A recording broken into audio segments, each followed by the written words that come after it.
Today we're going to talk about adding and subtracting rational expressions. So basically we're going to be adding and subtracting fractions. And if we want to add fractions, we have to be able to find least common denominators. So let's start there. Least common denominators are also called least common multiples. And so in each of these examples, we're going to find an LCD or a least common multiple. When you're finding a least common multiple, you're trying to find the smallest number that is divisible by the given values. In this case, I'm trying to find a value that can be divided by 10, 15, and 9. If you know what that number is based on the times table, then that's great. You're done. You don't have to show any work. However, I want to show you a technique that you can use if you don't know what that number is, and that's going to help us as we progress further in this lecture. I'm going to start by listing the factors of each value. 10 is 2 times 5, 15 is 3 times 5, and 9 is 3 times 3.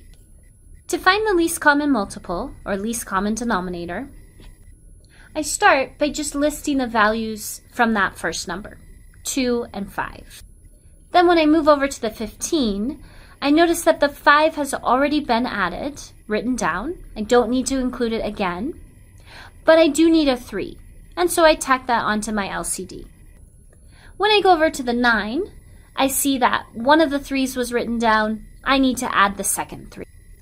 If I multiply these values together, I get 90, and 90 is divisible by 10, 15, and 9. So 90 is my least common denominator. We can use this exact same process on any one of these problems.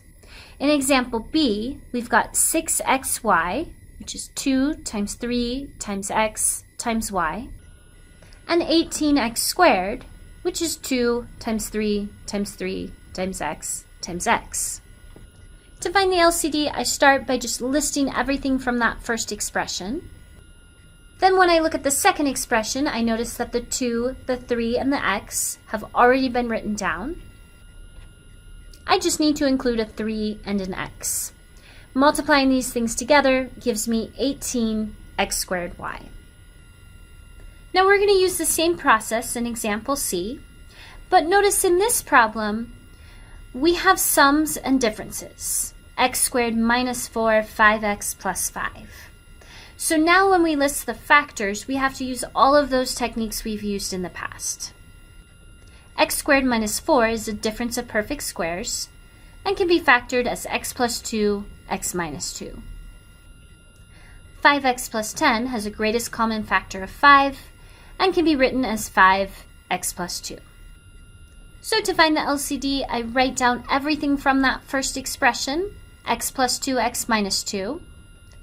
And then the second expression has an x plus 2 that's already written down, but I need to add a 5.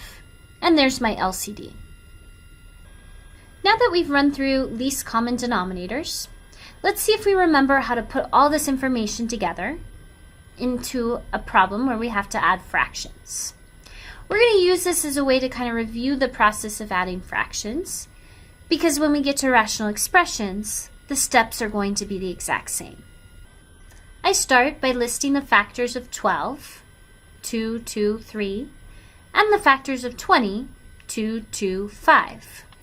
The LCD has to contain all the factors of 20, 2, 2, 3, and then because I already have the two 2's, I need to include the 5 so that I have the factors of 20. If I multiply these numbers together, I get 60. So that was step 1, find the LCD. Now I have to rewrite each fraction so that it has that LCD. To turn a 12 into 60, we multiply by 5. To turn a 20 into 60, we multiply by 3. And we have to multiply both the numerator and denominator by those numbers. Now step 3, we add the numerators, and the denominator stays the same. That gives me 44 over 60.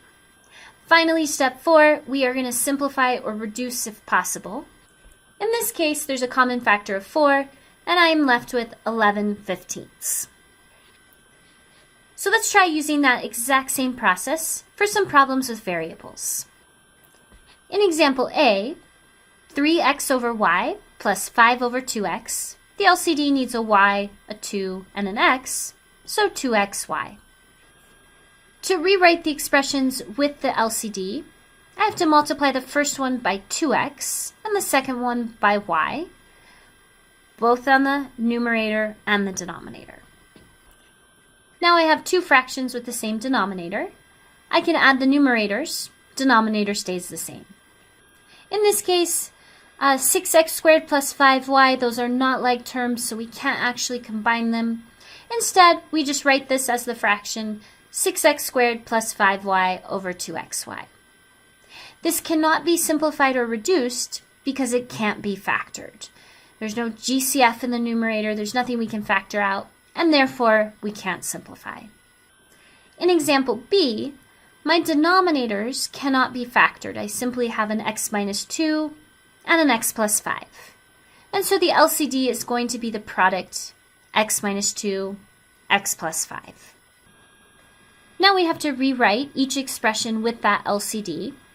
For the first fraction, we're going to multiply by x plus 5 on the top and the bottom. And in the second one, we'll multiply by x minus 2. Now they have the same denominator. I'm going to multiply out the numerators using FOIL, x plus 5 times x plus 4. First is x squared, outer is 4x, inner is 5x, last is 20. But I don't multiply out the denominator because once you find that LCD, it's not going to change. You don't actually add or subtract. So I'm just going to be a little lazy and just write LCD for now. I do the exact same thing in the second fraction. I FOIL out the numerator, x squared minus 2x minus 7x plus 14, and all of that is over the LCD. If I combine like terms, I'm left with x squared plus 9x plus 20 over that LCD minus x squared minus 9x plus 14, again over the LCD. Now we're going to subtract the numerators. Denominator stays the same. But here's where we have to be really careful. When you have subtraction, you are subtracting everything in that second fraction. So we're taking the x squared plus 9x plus 20, we're subtracting the x squared, and then minus a minus 9x becomes a plus 9x, and then minus 14.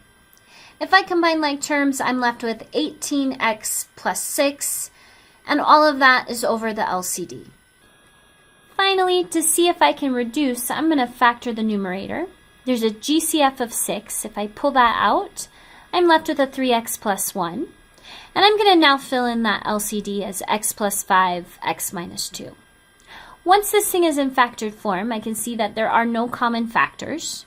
That means there's nothing I can cancel out, and that's my final answer. All right, let's look at one more example. I have to start by finding the LCD. The denominators are differences, and so to factor, I use those techniques we learned about earlier. X squared minus 2x has a GCF. I can pull out an x. I'm left with x minus 2. X squared minus 4 is a difference of perfect squares. That can be factored as x plus 2, x minus 2. So an LCD that contains all factors of all denominators would be x, x minus 2, and then x plus 2. So I'm going to rewrite the problem in factored form. And then, so both fractions have that least common denominator, I'll multiply the first one by x plus 2, top and bottom.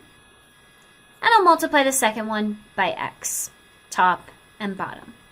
I distribute in the numerator, but I don't do anything with that denominator. So now I have 4x plus 8 over the LCD plus x squared over that LCD. Finally, I add the numerators, although in this case there's no like terms, there's nothing I can combine, so I just write this as a single fraction and I put that LCD back into the problem. Now I would try to factor the numerator, product of 8, sum of 4, but in this case we can't factor the numerator, and therefore there are no common factors. This cannot be simplified. So those are all my examples for today. As always, let me know if you have any questions.